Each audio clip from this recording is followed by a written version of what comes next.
नमस्कार। मैं हूँ एक कलाकार।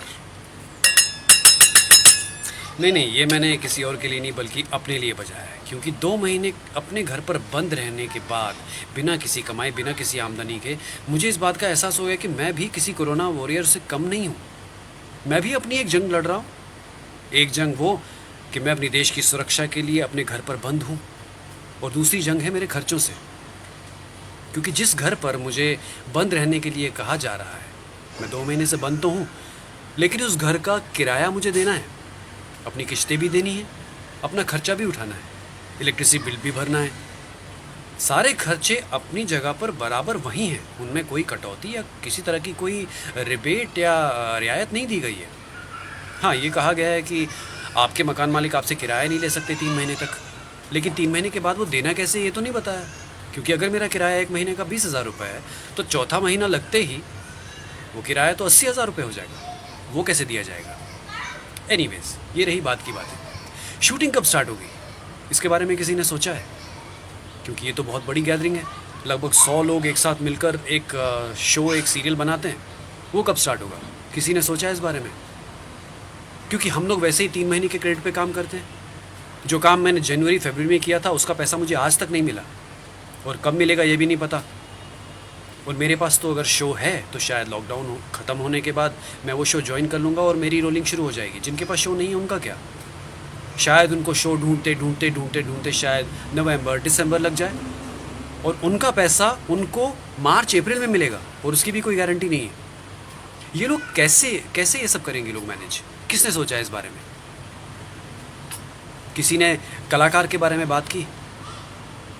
कल को लॉकडाउन खुल गया या फिर कोई रिलैक्सेशन मिल गई तो दुकानदार अपनी दुकान खोल लेगा, बिजनेसमैन अपना फैक्ट्री चालू कर देगा, रेस्टोरेंट जिसका होगा वो रेस्टोरेंट खोल देगा, और जिसकी रेडी होगी वो तो अपनी रेडी लगा कर बैठ जाएगा। कलाकार क्या करेगा?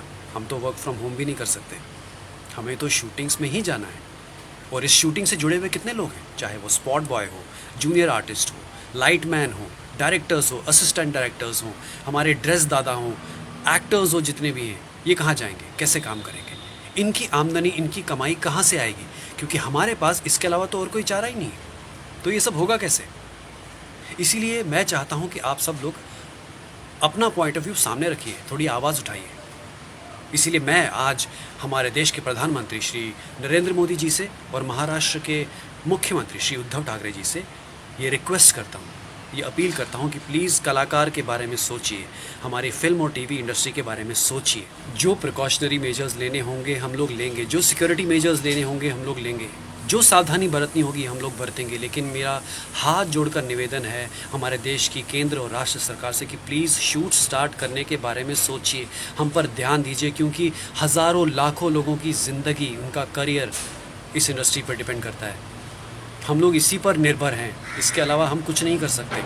हज़ारों लोगों का, लाखों करोड़ों लोगों का पेट पलता है इस इंडस्ट्री से।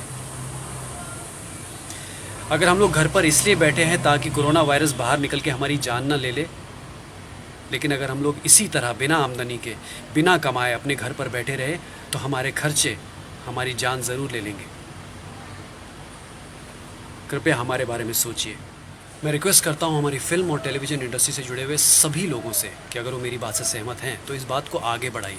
देखिए, मैं आपको कुछ भी ये लाइक शेयर ये सब करने के लिए नहीं कहूँगा, क्योंकि ये मेरा पर्सनल इंटरेस्ट बिल्कुल नहीं है। मैं तो अपना नाम भी नहीं बता रहा। As an actor, as a कलाकार, मैंने ये बात आपके सामने रखी है कि हमारी इंडस्ट्री में शूट्स जल्दी स्टार्ट होनी चाहिए, क्योंकि हम जितनी देर करेंगे कहीं बहुत ज़्यादा देर ना हो जाए। मैं एक कलाकार। जय महाराष्ट्र, जय हिंद, जय भारत। जो इन भाई ने मुझे अभी व्हाट्सएप पे सेंड किया तो ये बड़े अच्छे तरीके से उन्होंने बोला, तो मैं आपके साथ कुछ उनकी दिल की बातें जो मैंने शेयर की हैं, सो आई होप कि आपको अच्छी लगी होंगी, और ज़रूर आप इसको आगे शेयर करिए ताकि हमारी आवाज़, इंडस्ट्री की आवाज़ सब तक पहुंच सके। Thank you so much.